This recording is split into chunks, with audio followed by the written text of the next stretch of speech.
sa araw na ito mga lods. Tinatanggalan ko ng tip yan. Tapos ito, yung tubo na yan, downspout na yan. Pati na rin po.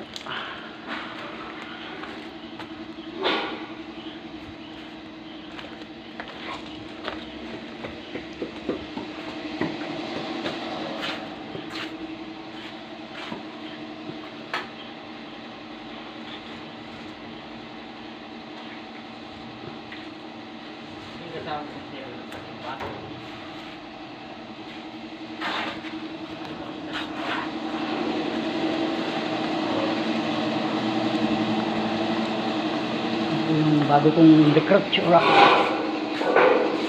Kaya dyan. Wow.